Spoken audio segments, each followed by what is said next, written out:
is the Big O Show. This is the Big O Show.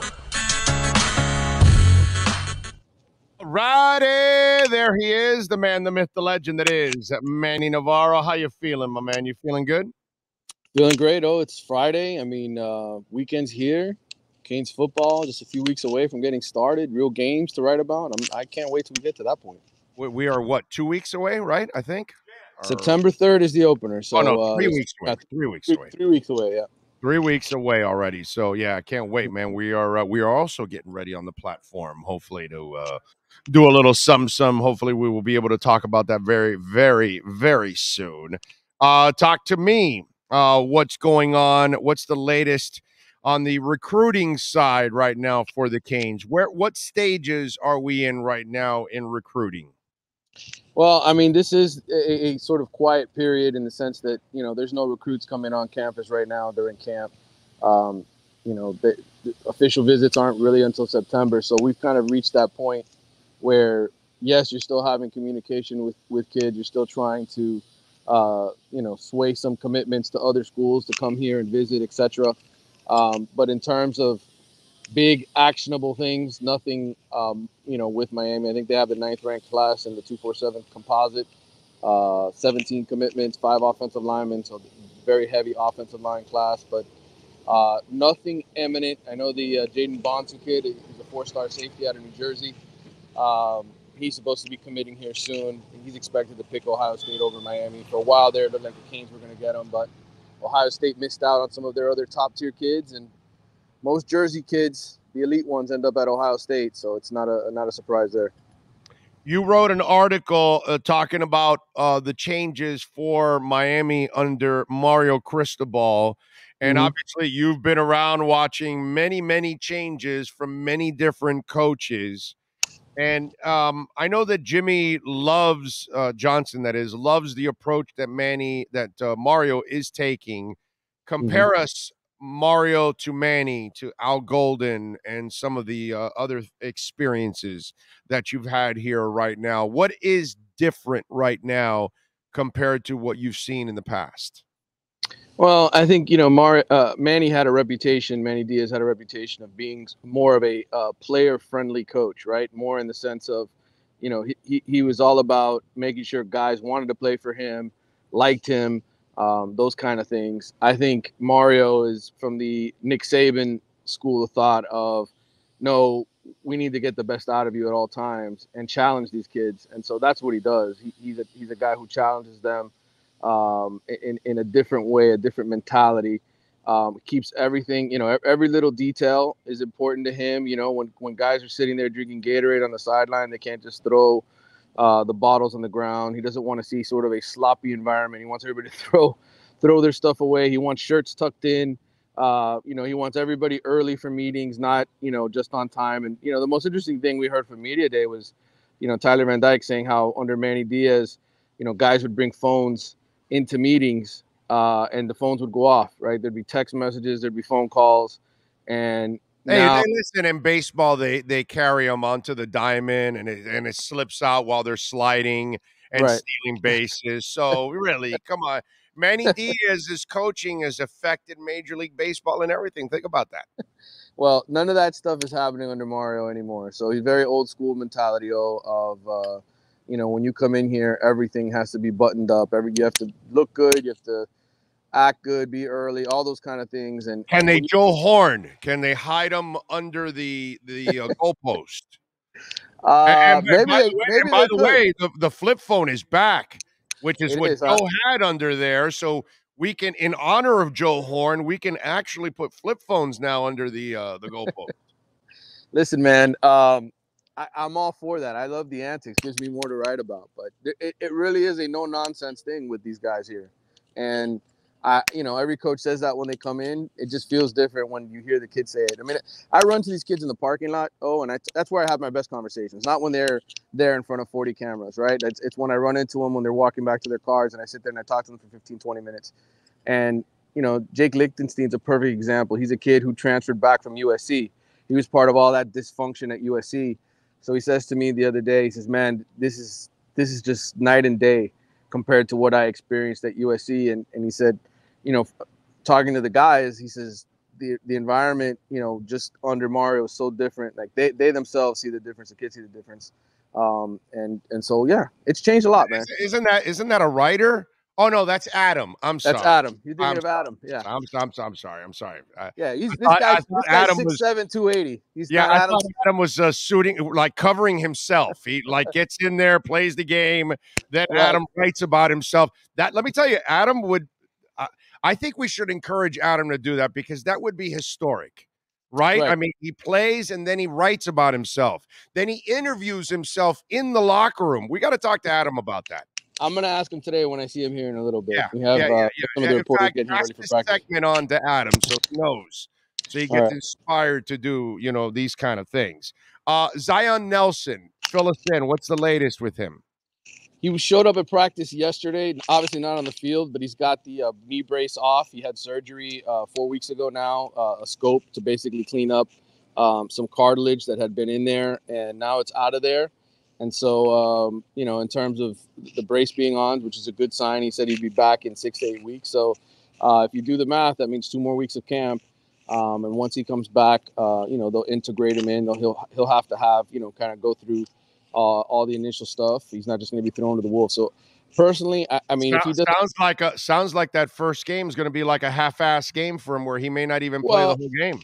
The good news is it's not Alabama. That's right? what I'm saying. That's what I'm saying. Cookman. Yeah, it's Bethune-Cookman. So I think, you know, that's the kind of game that if I'm Mario, why not give it John Campbell, you know, his first career start at left tackle after the kid, you know, fought back from a torn ACL and missed all of last season, is hungry, you know, and then you just swing him over to the right side when Zion comes back, you know, and you give Jalen Rivers and some of these other guys that are also coming back from injury an opportunity to play a lot and get some of that rust off. All right, I'm going to ask you a question that might be a little unfair because, and I mean by that not because I'm putting you in a bad position, although that's fun to do.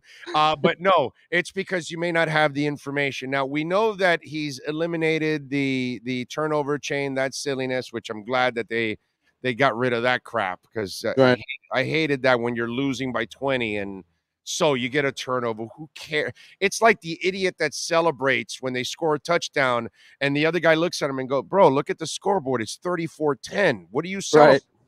You know, yeah, you got 7 points, but you're still down by 24 points. What do you know, that kind of stuff. So let me ask you, how far are they going to go? I'm just wondering, like, will he eliminate the smoke? Do you know if they're keeping the smoke at least? Yeah, I mean, I have yet to hear any hints about them eliminating the smoke. Have they earned the right? Do they want that smoke?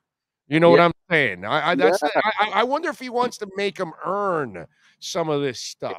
It could be one of those scenarios. I mean, why not? Making them earn the number 1 and the number 26 and all these other numbers, right? The jerseys that he's making them earn. I think that's just part of the fabric, right? I mean, the smoke.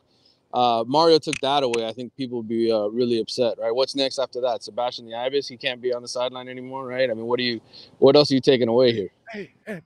Okay, no, all right, yeah, exactly. Take out Sebastian, that would be no.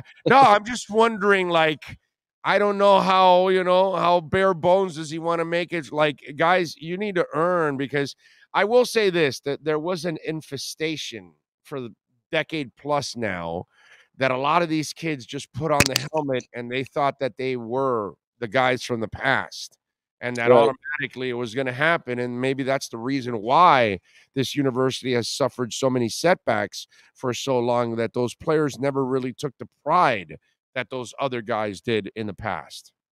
Yeah, I mean, I think that just comes from within. That's the players policing the players, and that's something that I think is going to be a part of this team now. You know, I mean, I think there are some leaders, you know, guys that we just haven't seen do it in the past. I think they've been doing it in the offseason.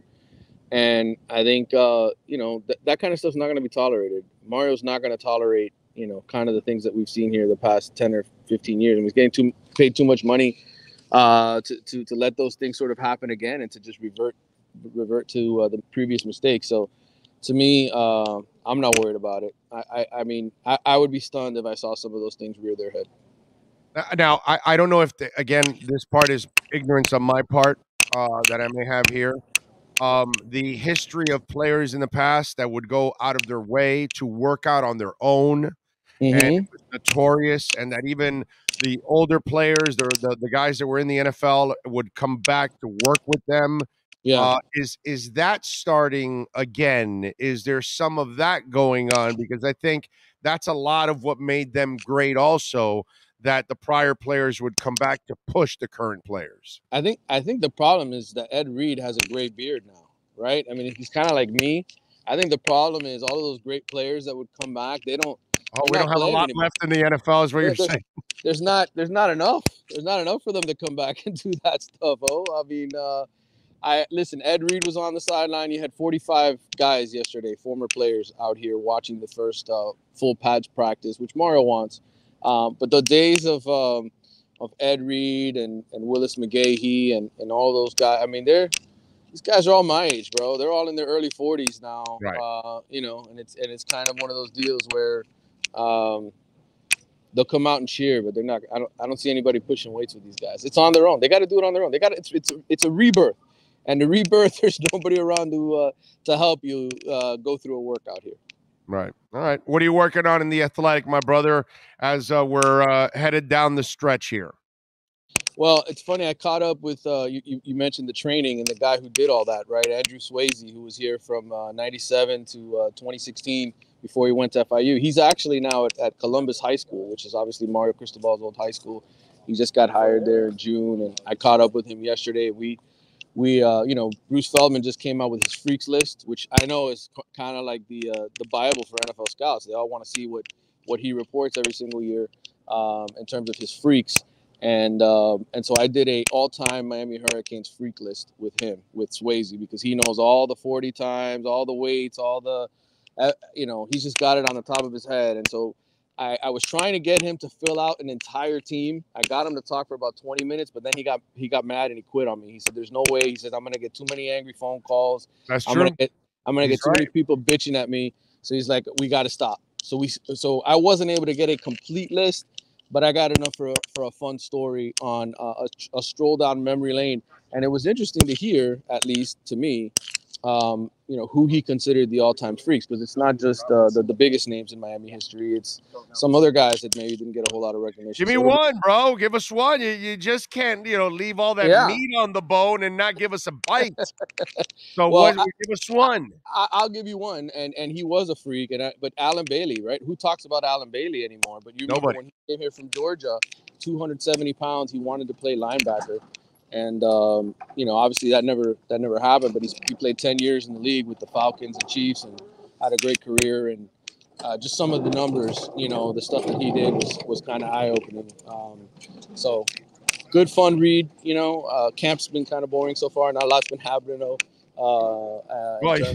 Action, you don't get to see all the action. That's the problem. The Dolphin guys get to see everything, and you guys, you get to see stretching, and then get the hell out of here. I mean, yesterday he opened up all of practice, but again, that was one day because he had all the former players there. It was kind of, ACC Network was here filming something, so it was kind of a special treat. But in the end, you know how it is. You have to watch several practices to get a real idea, right? Just because the guy's in one spot there for 15 snaps doesn't mean that's where he's really getting a full look, if that's where he's going to be on the field in terms of depth chart, etc. So, but it was fun to watch. I watched some 11 on 11 yesterday. A lot of picks in the secondary, by the way. A lot of interceptions. Guys doing a good job. And Oh, we lost him there. Oh, we dropped. We dropped. You got me? You here? Now we got you. Yeah. Sorry, I had a phone call coming in here at the last minute because we were about to do some interviews and stuff. Well, don't they know you're busy at this time? What the hell's wrong with those people? Come on. People don't care. It's automatic. Phone calls no matter what. By the way, I got Adam here. You want me to ask Adam if he's going to play some football? Yes, ask Adam. Now that we talked about it. We got you here with Big O. He was just asking me. I know you can't hear him. I got him on the ears. But, he wants you to see if you can try out, you and Jake, your cousin. Try out again. Yeah, because I'm thinking. You may have 13 maybe, but maybe give me some pointers. You may have to unplug the headset, but Adam, we want you to break. We want you to be earth-shattering, record stuff here. So since we have a player like your name, what you need to do is replace him. You play, and then you cover yourself at the same time. You write the story about how you played that day. And I think that would be historic right there, Adam. I mean, he's like 6'2", 6'3" with long hair. I'm like 5'9", maybe 5'10". You'll kick his ass. You'll kick his ass. We know you. We know you. We know you're the secret weapon out there. Oh yeah. Well, of course. Well, don't tell everyone. Now everyone knows. Secret weapon, man. There you go. And by the way, welcome aboard, my brother. I've been following you on Twitter. Good work, man. Appreciate Good work. It. Thank you. You got it. There you go.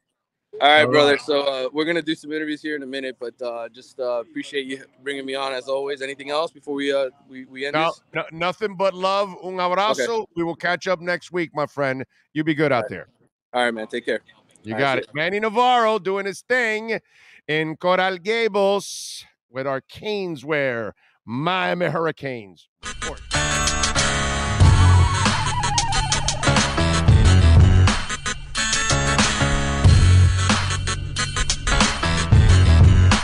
This is the Big O Show. This is the Big O Show.